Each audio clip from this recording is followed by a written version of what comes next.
Dan kami ciptakan juga untuk mereka angkutan lain seperti yang mereka kendarai itu dalam bentuk kapal seperti itu. Karena kapal bisa mengalir, bisa dia ikut kemana-mana. Beda sama mobil kalau nggak didorong, nggak dikasih mesin, nggak jalan. Dan ini keistimewaan. Kita bisa belajar, bisa menjadi inspirasi. Ini sebagai petunjuk udah buat kita, ya, bahwa Allah memberikan informasi tentang kapal sebagai alat transportasi yang bisa kita pakai. Jadi model mobilitas angkutan dengan wahana air seperti kapal itu adalah sebetulnya yang terbaik. Kalau tidak ada kapal, baju-baju kita nggak sampai ke situ. 95% perpindahan barang antar negara itu menggunakan kapal. Satu-satunya teknologi yang diwahyukan oleh Allah itu hanya kapal. Teknologi transportasi di surat Hud ayat 11, ayat 37. Ini dia istimewanya kapal, ya. Baik, dia nggak peduli beratnya seberapa, pasti terang, ya. Nggak ada batasan kaku. Kemudian dia mengapung, ringan, nggak ada jalan yang rusak. Nggak pernah dengar adanya kapal yang rusak. Kapal harus diperkeras, jalan lautnya itu diperkeras, nggak ada. Kapal seberapa berat pun bisa lewat. Dan tanpa laut yang bisa dilewati kapal-kapal besar begini, ya, kapal-kapal kita maksud saya. Maka barang-barang dari Cina itu tidak bisa sampai ke seluruh dunia. Atau Cina pun tidak bisa bergerak, tidak bisa pabriknya nggak jalan. Kenapa? 80% energi, ya, itu diimpor dari Timur Tengah. Naik kapal. Kita pun sekarang kalau nggak ada kapal, kompor-kompor kita nggak bisa nyala. Itu nggak, Pak? 70% LPG sekarang impor. Maaf dikoreksi kalau saya salah. 70% LPG naik kapal, ya. Dan kapal itu istimewa lagi tanpa batas beban, tak terbatas. Nah, orang-orang Eropa sudah memanfaatkan ini, ya, bukan bikin jalan tol, tapi bikin apa? Bikin kanal-kanal. Bapak bisa search di internet gitu, ya. Bagaimana kanal-kanal di Eropa itu masih dipakai untuk mengangkat benda-benda yang berat-berat sekali, tidak merusak jalan. Kemudian ada lagi adalah karya yang lengkap dari laut. Di surat An-Nahl. Di surat An-Nahl itu menyebutkan bahwa di laut itu tidak hanya tidak hanya ikan. Ini yang saya sebutkan tadi, ya. Beberapa kata yang dipakai di sini itu istimewa sekali. Yang saya merefernya bahwa ini kemudian menjadi keuntungan bagi kita karena Nabi Muhammad begitu amanah menyampaikan semua kata detail, ya. Tidak ada yang terpotong, tidak ada yang hilang, tidak ada yang ditambah, gitu. Ya, yang disebutkan di surat An-Najm itu dia yang mengatakan tidak dengan hawa nafsu. Maka kita mendapatkan ayat seperti ini yang saya tunjukkan akan istimewa sekali. A'udzubillahi minasyaitonir rajim. Ini ayat yang paling relevan dengan kita orang Indonesia yang hidup di kepulauan yang terbesar di dunia, yang air lautnya 75%, ya. Kita itu adalah negara kepulauan terbesar dan kepulauan paling strategis di dunia, paling penting. Kapal-kapal tadi itu ini nggak akan bisa lewat kalau nggak ada perairan kita yang stabil, gitu. Saya sebutkan tadi 95% peredaran barang di dunia itu lewat laut, dan separuh dari itu, ya, separuh dari perjalanan kapal itu melewati perairan Indonesia. Nah, ini ayat ini menyebutkan A'udzubillahi minasyaitonir rajim. Wa huwa alladzi sahara al-bahra lita'kulu minhu lahman tariyan wa tastahiju minhu hilyatan talbasuna wa taral fulka fihi mawakhira litabtaghu min fadlihi wa la'allakum tashkurun. Satu, lautan itu sudah ditundukkan oleh Allah untuk manusia, difasilitaskan oleh Allah untuk manusia. Diajari bikin kapal, maka kita tadi itu bisa mengangkut 95% kebutuhan kita dari luar. yang lain apa? Kita bisa makan dari laut. Dan kata yang dipakai yang saya sebutkan pindah tadi bukan sama, bukan ikan, tetapi lahman thoriya. Sesuatu apa? Daging yang segar. Jadi yang dalam kurung ikan itu sebetulnya tidak perlu. Ikan hanya salah satu. Karena apa? Dari laut ada rumput laut, ya, ada scallop, ada binatang macam-macam yang bisa kita makan yang luar biasa, yang segar. Makanan kita sekarang kalau tidak ada rumput laut, gitu, saya nggak bisa bayangkan. Susu kita tidak kental, es krim tidak ada, ya, biskuit kita itu kerasnya bukan main, gitu. Tetapi karena ada rumput laut, ada emulsifier, ada campuran-campuran pupuk mencampur seperti itu, maka hampir semua makanan kita itu menjadi enak, jadi empuk. Gitu. Maka istilah lahman thoriya itu tepat sekali. Lalu kemudian kamu mengeluarkan daripadanya dari lautan itu perhiasan yang kamu pakai, ya. Wa tastahriju minhu khilyatan talbasuna. Kata tastahriju itu adalah mengambil melalui proses yang panjang, yang kemudian khilyatan talbasuna. Khilyatan itu perhiasan yang bisa kita kenakan, kita pakai, gitu. Biasanya ini hanya diterjemahkan sebagai mutiara. Tapi apa susahnya Al-Quran itu menyebut kata mutiara langsung, ya? Lu'lu bisa begitu? Tidak. Tapi di sini menggunakan kata khilyatan talbasuna, sesuatu perhiasan yang bisa kita pakai.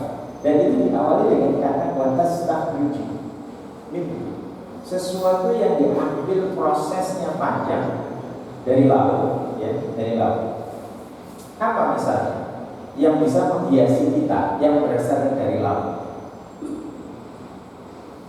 Coba sadar nggak bahwa di dalam ruang ini mungkin 80% itu berasal dari laut, dan itu menghiasi musola kita, menghiasi baju kita, menghiasi kita. Baju kita ini adalah polyester, ya kan? Bukan kapas, bukan kulit binatang, bukan bulu, tetapi dari bahan polyester, bahan petrokimia. Petrokimia itu bahan dari apa? Dari bahan gas, dari naftalen. Naftalen dari gas. Gas itu dari apa? Dari fosil. Fosil dari mana? Fosil itu kebanyakan adalah dari terumbu karang yang sudah tertimbun puluhan jutaan, ratusan juta tahun yang lalu. Dari zaman Jurassic, dari zaman Miocene, Paleocene, zaman yang sudah lama sekali. Tetapi itu dari tempat pertemuan dua laut yang bertemu. Di situ ada terumbu karang itu kemudian nanti dia tertimbun, terangkat, ya, kena panas dari bumi, maka dia akan berubah menjadi oil and gas. Ketika jadi gas, dia naik ke petrokimia, diolah jadi baju kita, jadi cat, jadi warna-warna. Tanpa itu tidak ada. Jadi itu khilyatan talbasuna, perhiasan yang bisa kita pakai. Semen ini dari mana? Sama, dari laut, dari terumbu karang itu tadi. Tanpa ada terumbu karang, tidak ada gunung kapur. Tidak ada gunung kapur, tidak ada semen. Tidak ada semen, tidak ada bangunan yang kuat dari beton. Gitu. Kita masih tinggal di rumah-rumah kayu. Jadi sekali lagi melalui proses wa tastahriju. Ketika saya menemukan ayat ini dengan kata tastahriju itu indah sekali. Ada satu proses yang panjang yang Nabi Muhammad betul mempersiapkan kata itu disampaikan terus, dan hari ini kita bisa mengapresiasi bahwa itu satu proses. Kemudian kamu lihat bahtera berlayar padanya, kapal-kapal itu, dan supaya kamu mencari dari karunia-Nya, supaya kamu bersyukur. Jadi di sini pertama puncaknya disebut juga Allah sudah menundukkan untuk. Jadi siapa yang paling berkuasa? Allah. Apa manfaatnya? Banyak sekali manfaatnya. Habis itu apa? Supaya kita bersyukur. Jadi kembali kepada tiga hal yang kita baca tadi. Bahwa yang pertama adalah dengan membaca ayat-ayat yang ada hubungannya dengan Yang kedua kemudian kita apresiasi bahwa Rasulullah kita itu adalah betul-betul sebagai Al-Amin. Kemudian kita yang sampai saat ini mendapat manfaatnya, kita bisa mensyukuri nikmat. Ini saya sebutkan, barang yang berasal dari laut itu bisa dari mana-mana. Bahkan gas tadi dari laut. Cek mobil kita, semen bangunan kita, marmer dari laut, ya. Baju kita polyester dari laut. Jadi yang dari laut yang bisa menghias kita itu bukan hanya mutiara, ya, tetapi banyak sekali.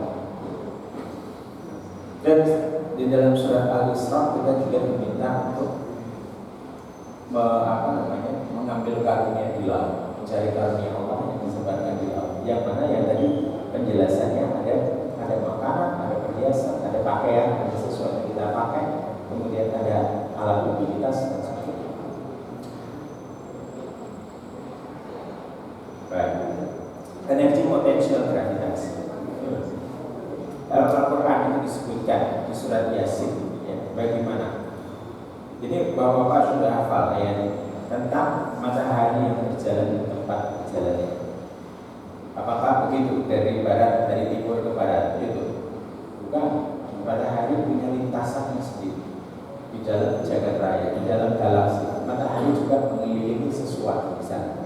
Kalau kita berputar pada poros kita ini dan kita mengelilingi matahari 365 hari, tetapi Allah sudah menginginkan matahari itu berlari.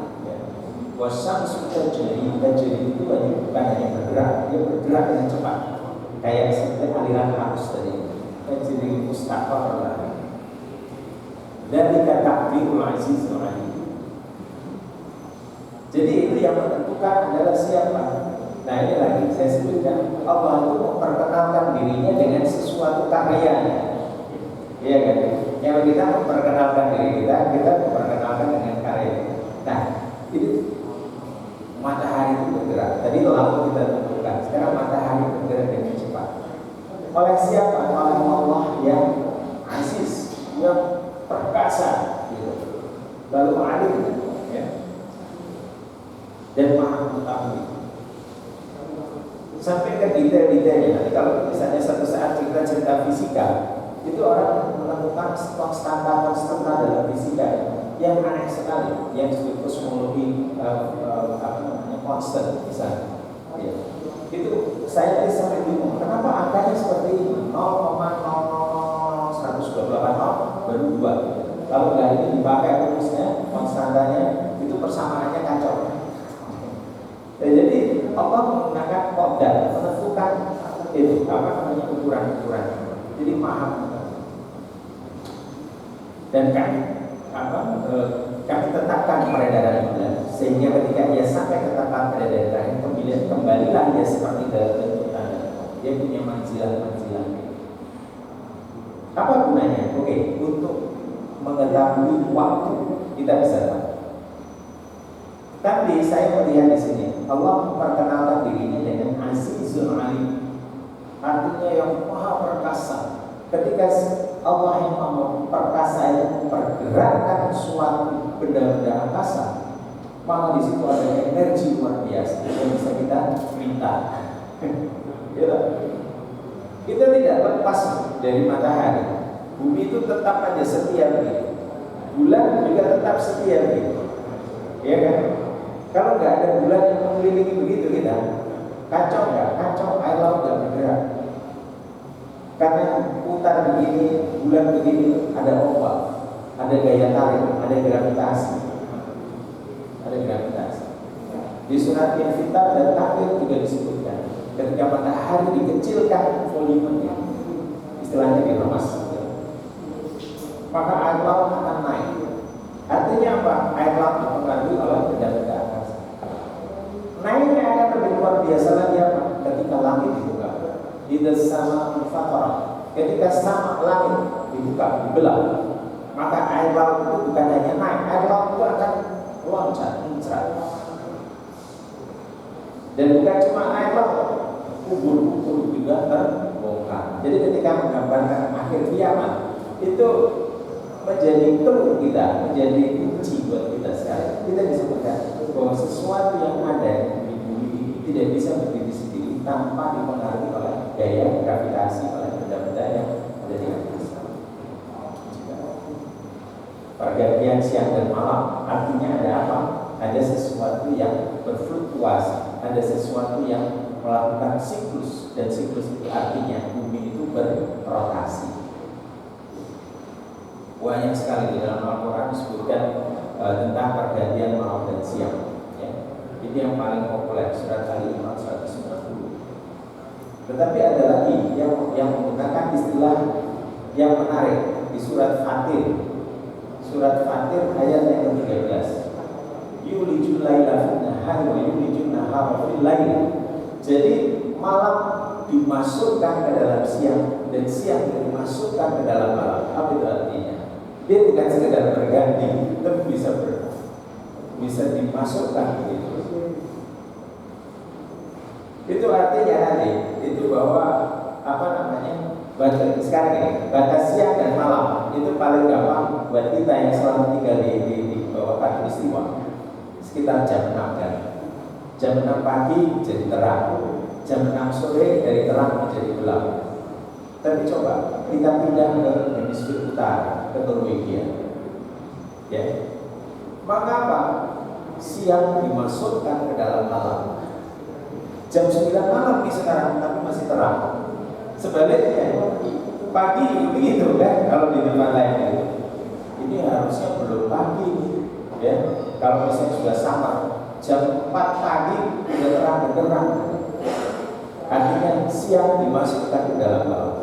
Nah ini menunjukkan apa? Ada sesuatu yang bukan hanya berputar, tapi dia melakukan inklinasi. Gitu. Maka matahari bisa berpindah-pindah gitu ke arah selatan dan selatan. Saintifik bukan? Menarik sekali. Jadi kata-kata yang itu, jadi kata-kata kunci. Kata-kata kunci yang kalau kita telah, kita tidak lupa. Quran sudah seperti itu. Kita telah gitu, maka kita bisa menemukan sesuatu. Maka tidak heran kalau abad ke-7 lalu, abad ke-7 sampai ke-14, saintis Muslim menemukan banyak sesuatu. Dan ini yang saya harapkan. Dari sekarang ke depan juga bisa menemukan sesuatu itu. Mudah-mudahan. Jalannya pelan, tapi mudah-mudahan ada. Energi matahari disebutkan bulan, dia tidak apa namanya, bulan tidak bersinar, dia bercahaya saja. Ya, sudah pernah dengar ini sekarang. Geotermal di Quran di surat An-Nahl 88 tentang benda-benda yang bergerak, apa namanya, gunung-gunung yang bergerak. Ya, itu menunjukkan ada satu dinamika di dalam sana. Ini mungkin yang terakhir saya dari yang banyak, nanti silakan dibaca aja di yang dibagikan barangkali. Adalah energi itu sumbernya itu ada 3, matahari dari dalam bumi, geothermal, ya. Kemudian daun maintenance bumi. Kalau tidak ada daun yang warnanya hijau, kita tidak ada departemen migas, nggak ada minyak, nggak ada gas. Kenapa? Karena semua energi itu, ya, harus dikonversi. Kiriman dari matahari berupa energi elektromagnetik itu diterima di dalam bumi, diterima oleh sesuatu. Apa yang berubah? Daun yang warnanya hijau. Surat Yasin menyebutkan, "Alladzi ja'ala lakum minas sajaril akhdari nara." Sajaril akhdar. Sajaril akhdar itu adalah tumbuh-tumbuhan yang warnanya hijau. Kenapa partikular sekali disebut hijau? Kenapa nggak tumbuh-tumbuhan gitu aja selesai? Tidak. Ternyata dengan menyebutkan kata hijau itu, ya, yang kemudian maka ketika itu kamu dapat menyalakan api energi, ya, dari tumbuhan itu. Ini terjemahan dari kayu, dari tumbuhan itu. Kenapa? Dia bisa merubah energi yang dikirim dari matahari setiap kali, ya, dengan hijaunya daun. Kita berjemur di bawah matahari 1 jam, 2 jam, lemes kita, iya kan? Padahal matahari kirim energi untuk kita, tapi kita tidak bisa pakai. Kita baru bisa pakai apa? Kita makan gado-gado, kita makan pecel, kita makan daun dan sebagainya. Badan kita kuat karena ada apa? Ada rangkaian energi di sini. Kita minum gula, kita minum kurma gitu, makan kurma, makan buah dan sebagainya, gula naik. Itu tadi melalui proses dalam hijau. Jadi ayat ini menarik sekali tentang energi.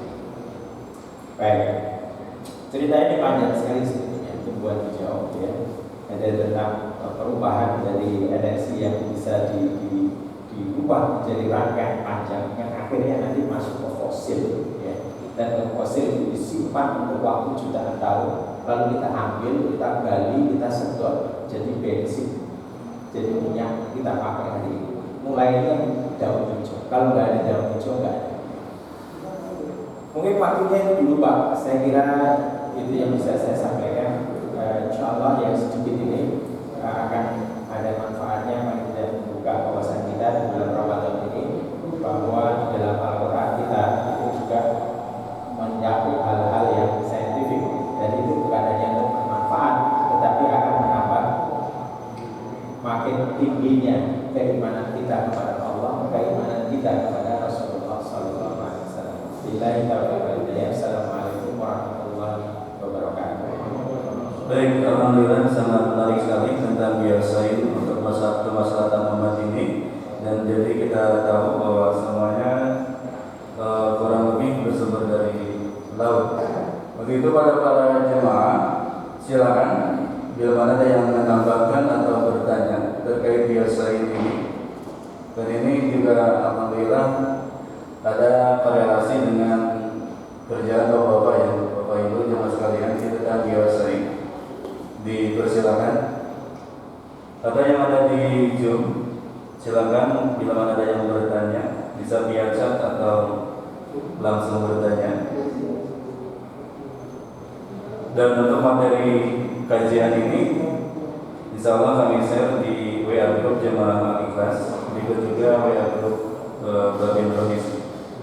Silakan Bapak Ibu yang berkenan bertanya terkait kajian kali ini, mungkin dari unit DMT atau DMI.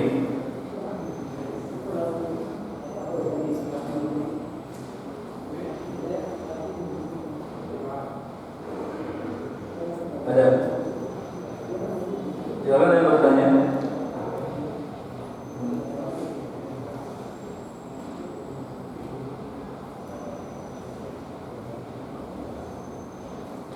Terima kasih Pak. Assalamualaikum warahmatullahi